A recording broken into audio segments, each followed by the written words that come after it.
paper, the Solo Thematic Production, how she has visualized her production. Welcome you, Gayatri. Thank you very much, Sujatha ma'am. Good evening, everyone. Namaskaram. At the onset, I must pay my respects to every practitioner, guru, scholar present here today. I have to thank Sujatha ji so much for this opportunity. It is such a pleasure and a privilege to present this, this paper that I have written for this purpose. Of course, this paper is not academic. It is a deeper look into my journey into the solo thematic production arena. The solo thematic production arena is something that a lot of us dancers have been part of, but to this extent, and one can say that this basically began about a few decades ago. We, I'm sorry, I can't see anything. Is it still on? Yeah, your video is seen. All right, fine. So what I was saying was that in general, the onset of solo productions as a thematic medium came in the maybe in the past 2 decades. Around 2003 is when I began my forays into it. I have to first say that my entire experience in this field has been due to my guru, Karnataka Kalashri Srimati Meenal Prabhu.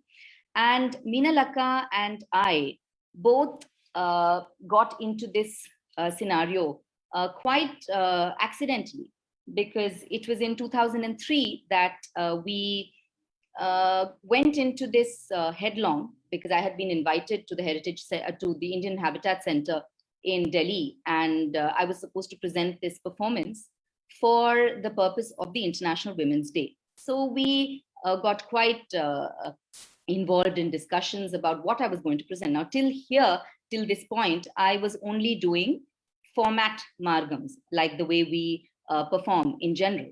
So the solo thematic production was something we had started toying with during this process.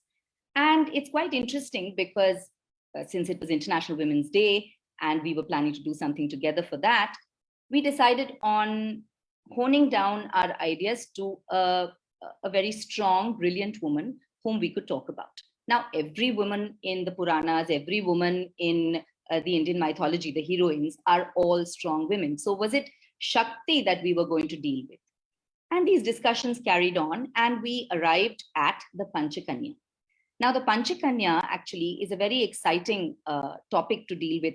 It needs no introduction. Ahalya, Sita, Tara, Mandodari, Draupadi. Now, there is some discussion about whether whether Kunti or Sita should be chosen. We, of course, chose Sita. But I have to say that the Panchakanya, after having been chosen, was not so easy to just create this production. We had to find some baseline according to which we were going to start our choreography. Now, how was this going to be chosen? This is where the technique comes in. Every thematic production requires certain rules or certain regulations to follow. Now, this is not me trying to sermonize. This is just my own experience. The first bit has to come from an inspiration or an idea. So the idea was the Panchakanya. Then we had to write a storyboard. Now, to write a storyboard, you have to find a hook. Now, I call it the hook because from that hook, we start threading the rest of the ideas. And finding that hook sometimes can take a long time. So we were quite lucky that in our discussions, we came about the concept of describing every Kanya with, well, juxtaposed against an element. So, for example, Ahalya's mind wavered. So we described her as Ahalya like the wind. Her mind was like the wind. Sita from the earth, Draupadi from the fire. We had Tara. Because of the word Tara, we described her as beautiful as the shooting star, and she was to represent ether. Mandodari, of course, the legend goes into the Manduka, so we called her Mandodari, as in likened her to water. Now, having found this particular hook, Panchakanya, with Panchabhuta, we had the ground level to build upon. Now, from this ground level, it came to that point where we had to find how to build it further. And this is where the most essential feature of a thematic production starts, and that is the music. Just now, Balaka had talked about Purtam with regards to a ragam with a particular scenario, and that's exactly how it is. We sat with our musical team, and we came about different nadais to differentiate between each of the iconic women we were going to present.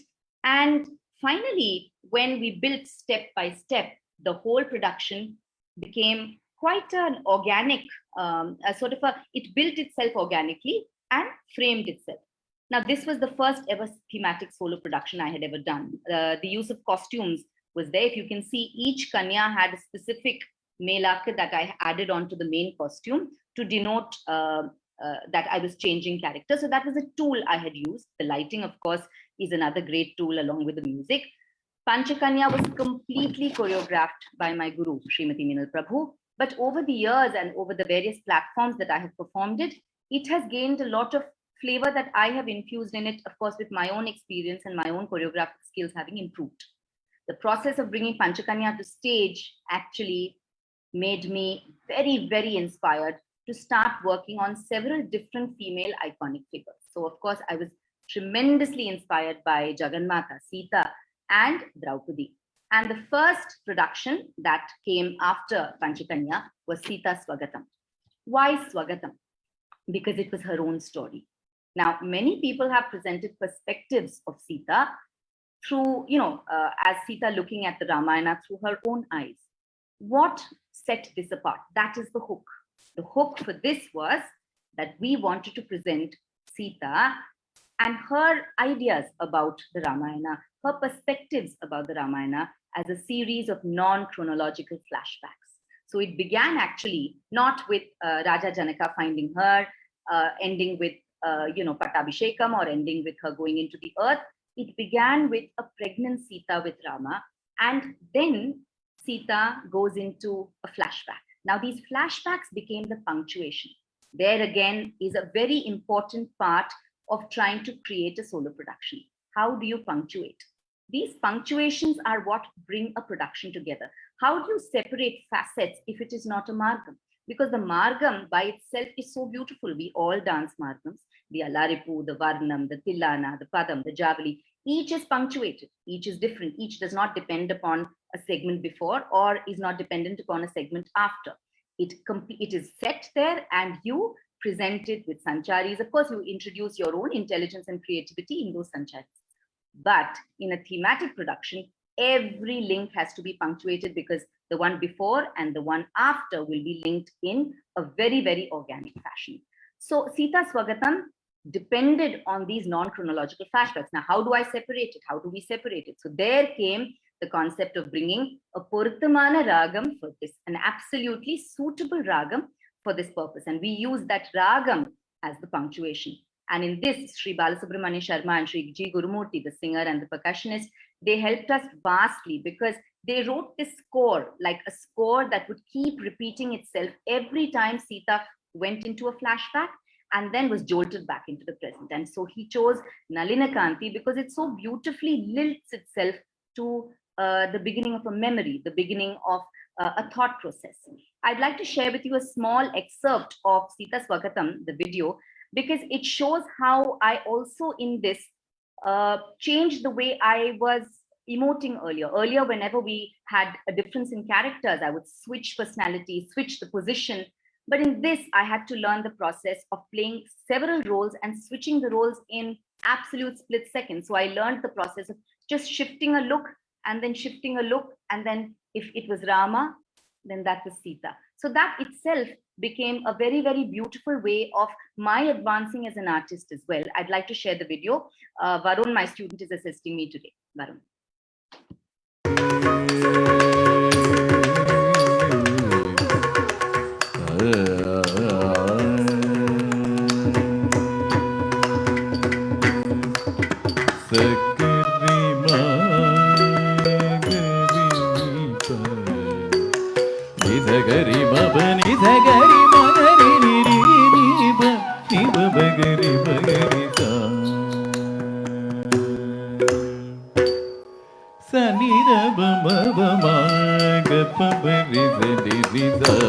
Bhagavama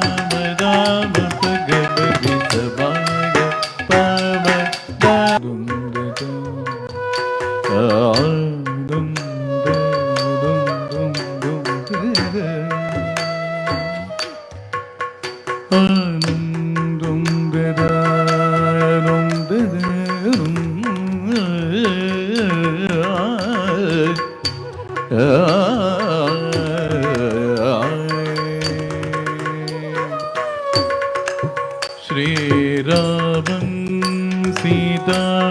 Lakshmana Sahita Pidruvakya Paripalanartham Tapovanaabhigamanam Bhagarita Padida Bhagavarigari Sanidani Padapavani Bhagarita Padida Bhagavarigari Nipa Bhagava Manita Bhagava Nida Nida Bhagavani Bhagavarigari Nipa Bhagava Manita Bhagava Nida Nida Bhagavani Bhagavarigari Nipa Bhagava Manita Bhagava Nida Nida Bhagavani Bhagavarigari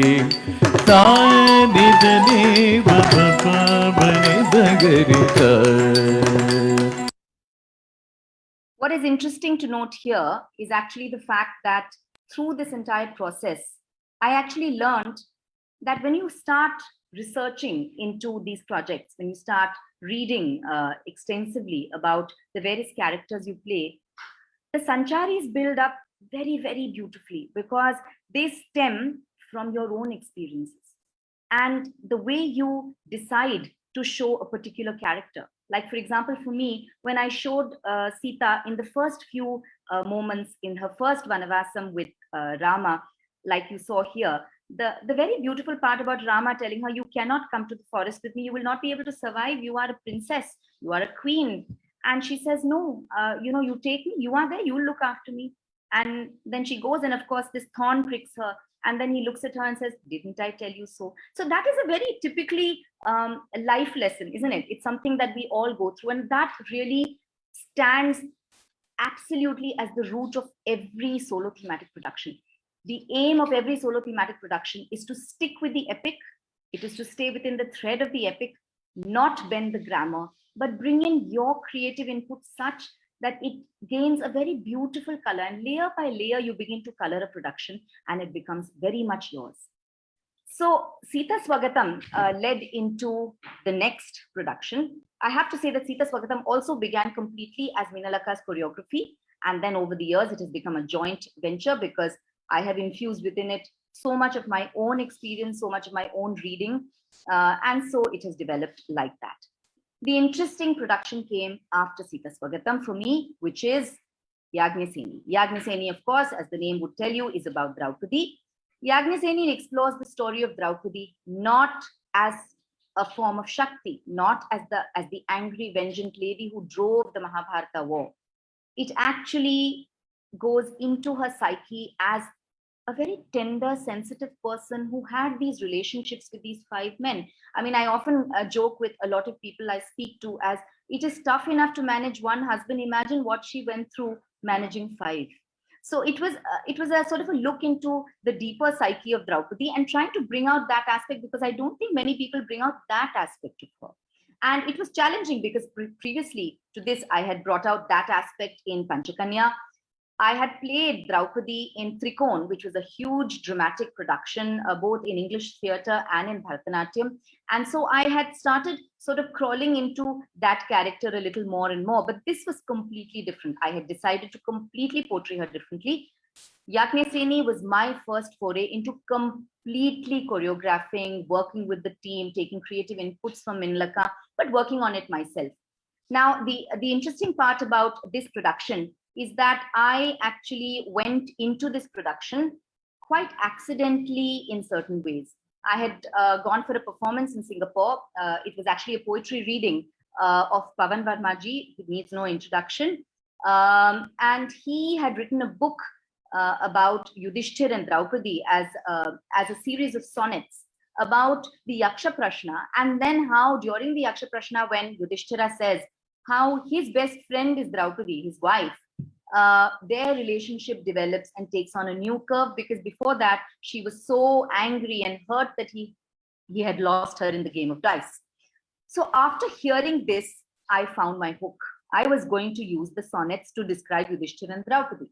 Now the sonnets were in English. So Gulzar Sahib of Bollywood cinema had actually done a Hindi translation of them, but I didn't want to use his translations because that would involve a certain level of music that was translated and copyrighted for him. Not translated, I mean, written and copyrighted for him. So I didn't want to use that. I wanted to use our own music, our own Carnatic meter, our own Hindustani meter to do the music. And so Pavan Verma ji very sweetly agreed. It began with the collaboration with him. That part sort of began as the hook, as the base level, the brick on which I built. For the punctuations, we decided to use language. So each husband, each Pandava was given a particular language.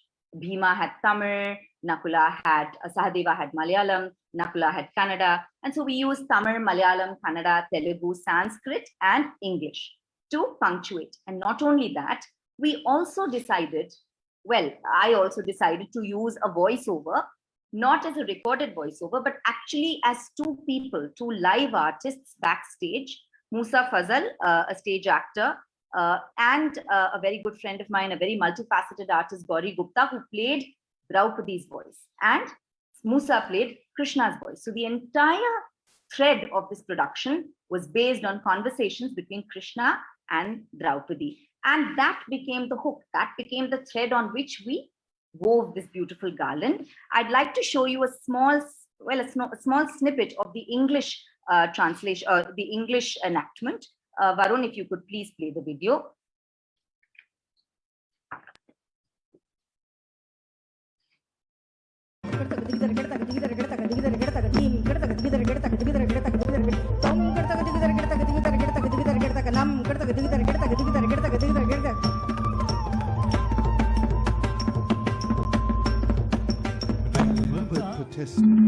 But soft-spoken Yudhishthir cited custom and convenience to endorse the scheme. Her feelings were not thought to matter, as destiny conspired to shatter her dream.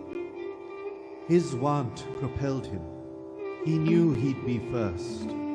The dreams of Arjun crashed and burst. She was not a sort of commodity to be casually divided by a clan. They couldn't assume such authority and parcel her out with such elan.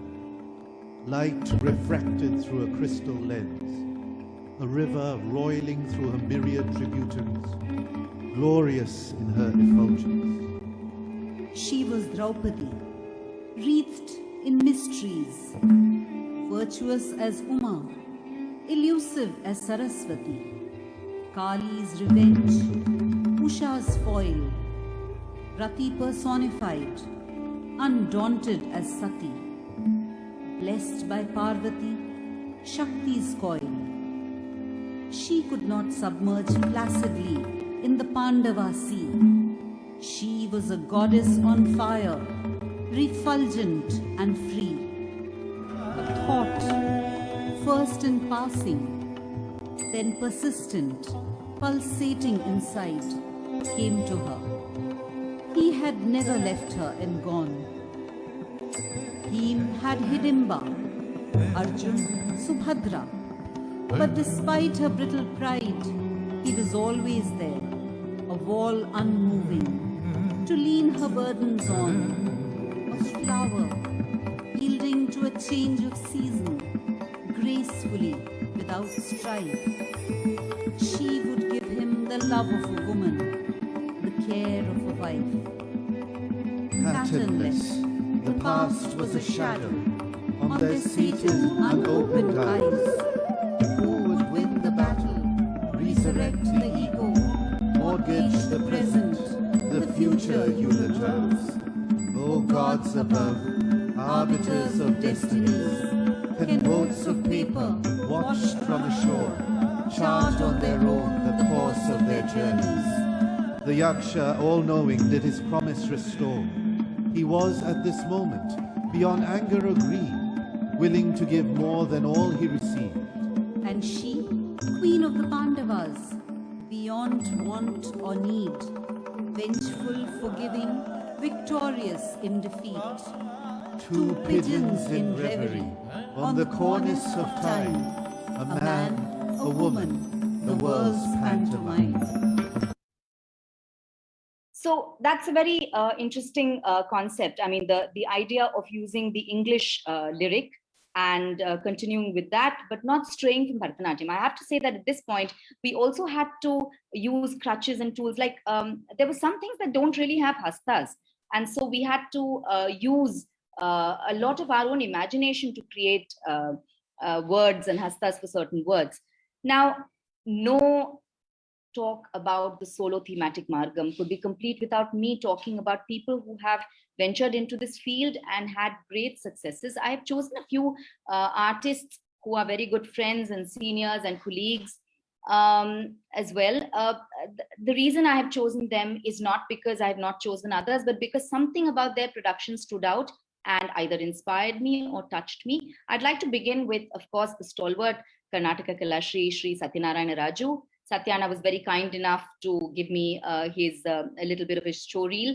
I want to talk about his because I think he's explored his Rama Katha, has explored the story of Rama very beautifully, and the hook for his production has been describing relationships that he shared with pivotal characters in the epic. I'd like to show you a small snippet of his Manthara, which is very, very beautiful. Also, before I say any of this, I have to say that in all these productions, Nritta or the use or even the misuse of it can be very dangerous, because sometimes we get very excited about doing, we're so used to varnams and tilanas and kirtanams that you want to just go in there and do dalangu tagade gutagada, but actually sometimes that can be such a misuse, because auchityam, right? At every point, you want to put what is right at that point. So Sita Swagatom, for example, had a great Pushpanjali and a few interludes where Lavakusha came or where Sita and Rama danced a little bit, but otherwise a pregnant Sita doing Dalangu Takadiku is a bit strange. Secondly, when she's in Valmiki's ashram, for example, and she's pining for Rama, is that the point then to get up and say, okay, I'm going to dance? It doesn't make sense. So auchityam in any solo production becomes extremely important. It is very, very pivotal to every production. So, for example, Panchakanya had a lot of nritta. Sita Swagatam had next to none. Yagneseni had a lot of nritta because, of course, we could use nritta in Bhima, we could use nritta in Arjuna, but Yudhishthira had no nritta because it didn't need it. The crutch was already there, the hook was already there. So it sort of came into its own like that. It was very organic. Let's go into Satya Anna's Manthara in his Ramakatha.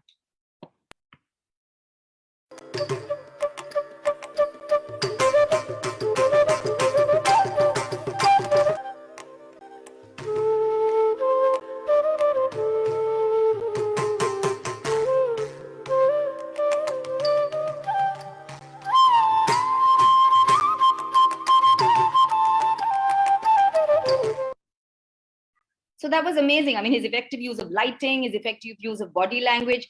Satya Anna is an absolute hero. When he comes onto stage, you don't want to watch anything else. The next person I'd like to talk about is another very, very good artist, Praveen.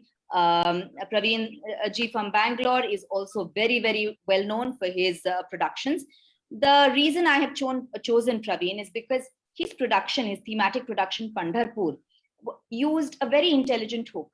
The theme was bhakti, bhakti for Vithala, but he juxtaposed it against the city of Pandharpur, Lord Vitthala's earthly abode, and that set it apart. His costumery, his use of abhangs, his use of Marathi dialogue brought in the regional flavor, and that is why I have chosen it, Pandharpur.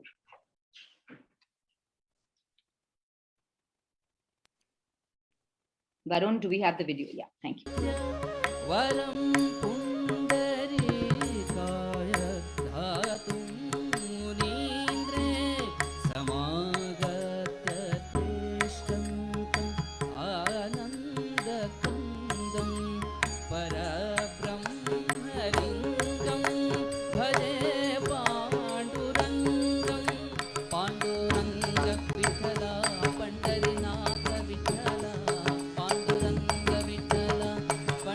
Nath Vithala.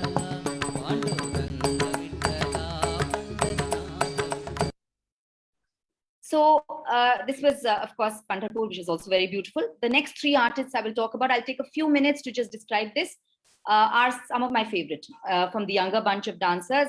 They are really my top favorites, not because they are friends and I have worked with them in different productions, but because their productions really, really hit the nail on the right spot. One is Parshwanath Upadhye. One is Shruti Gopal, who is Parshwanath's wife and an amazing dancer herself. And the next is Divya Ravi. Recently, Shruti Gopal brought out Thaaratu, the last lullaby, which I thought was one of the most brilliant productions I have seen in the recent past. You know, I was talking about a hook. Sometimes the hook is not only an inspiration, it can also be an event that actually disturbs you. She was extremely disturbed by the Nirbhaya rape, which she was talking to me. And when she saw a video of one of the rapist's mothers defending her son, it absolutely appalled her. But what was the come away from that? Thaaratu was the come away from that, because she went into the psyche of a mother. And here is Kaikeshi, the mightiest antagonist's mother, Ravana's mother. Can a mother be blamed for defending her child despite his deeds? She cannot. And Thaaratu is about that. It's the last lullaby. It was an absolute masterpiece. I'd like to show you a little bit of a clipping.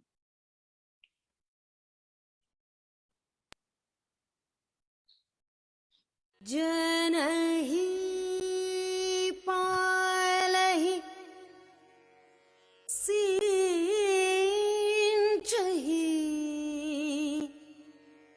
laad posto hai manush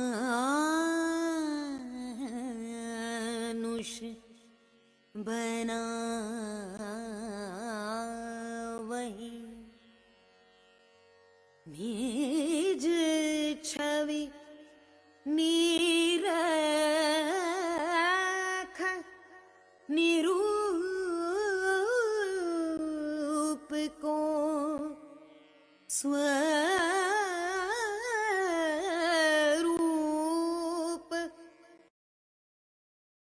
The next artist I'd like to talk about is Divya Ravi from Kanhopat. She produced in the lockdown an absolute gem. Before I talk about Divya, I must talk about SUTA by Parshwanath. Varun, is it after this? Yes, thank you. SUTA by Parshwanath was also a very interesting production. It talks about Himavan as the birth, exploring the concept of the birth of a father. And the reason I've chosen this is because it was not like a thematic integral formula. It was more like a Natya Marga format. And it's very exciting because he becomes a father to Jagannatha Amba. And so I'd like to show you a snippet of this before we move to Kanhopat.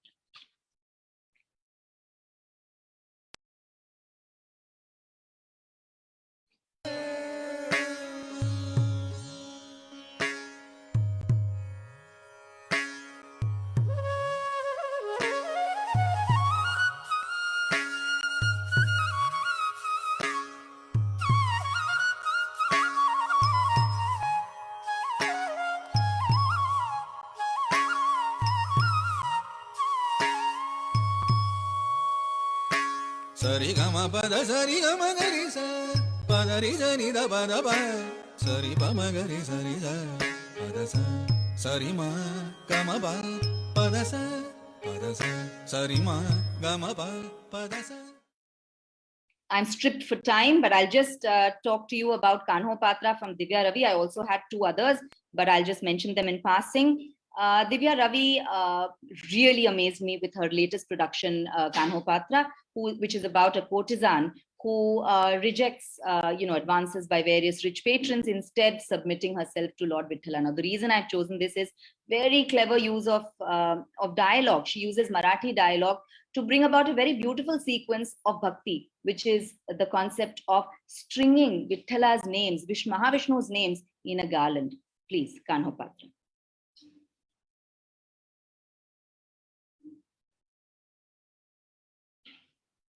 Shinam Mala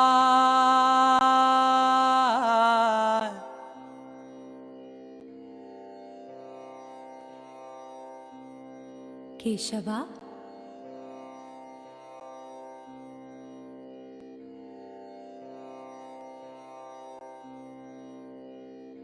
Narayana,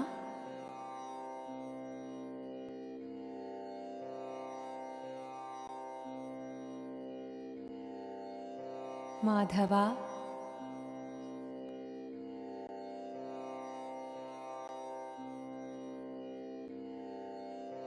Vishnu,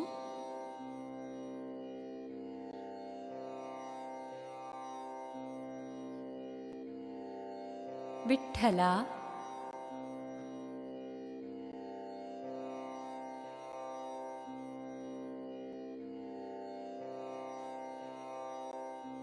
Shripati,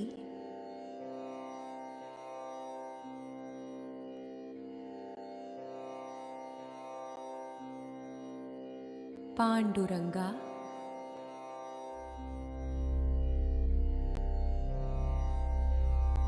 Vitthala, Shripati, Madhava, Keshava, Panduranga, Vitthala, Madhava, Keshava, Narayana, Shripati, Madhava, Keshava, Narayana, Panduranga, Madhava, Keshava, Vitthala, Shripati, Narayana, Madhava, Panduranga, Shripati, Vitthala, Vitthala, ऐशी नाम माळा माळा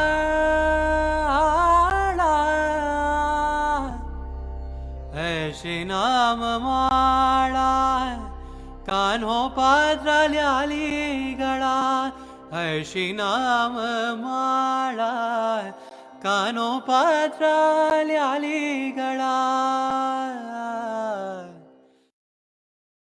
I actually had also decided to show you two other videos, one of Amrita Lahiri in Kuchipudi and one of Shashwati Garai Ghosh for Odissi. Chitra by Srimati Amrita Lahiri is a Kuchipudi expression of Tagore. So she actually used Tagore's Bengali lyrics without straying from the Kuchipudi format very beautifully. That was her hook. And I end with talking about Shashwati Garai Ghosh, who in her production Poorna, and I've said Poorna because of course this whole talk of mine is ending right now, and it is a sort of a Poornahuti, and it describes exactly what I'm talking about. It describes about an internal journey, which is what really a thematic production is all about. It is about an internal journey of an artist to bring about a perspective of an epic, a thought, a disturbing moment, or actually just moments of humanity. And it is weaving all these thoughts together that completely set aside the solo thematic production. Now, this is in no way going to steal away from our time-tested, beautiful bedrock of the Margam. That bedrock is to stay, it will stay forever. But the thematic, Margam, non-Margam, integral, non-integral, adds such a beautiful flavor because it brings out what is an absolute inner thought with a perspective and infuses life into it. So, sort of old wine, new bottle. With that, I'd like to end this talk of mine, thanking Sujatha ji so much. It was such a privilege to be able to present this. Thank you very much. Namaskar. Thank you, Gayatri Sriram. It was a journey with you. We really didn't know the time even. Thank you so much. Wonderful. It was wonderful. Though you said it was not an academic presentation, see, always academic presentation is not necessary. Something youngsters, there are many youngsters, students, they should know about these productions. And they should also try to do something like this in their life. Like it's a knowledge. All the artists have been very kind to give me their snippets. I just called them up and they were very, very sweet about it. Yeah. And I think, thank you so much. It's lovely. These kind of e-conferences are really beautiful. Thank you. Okay. Thank you so much. Thank you.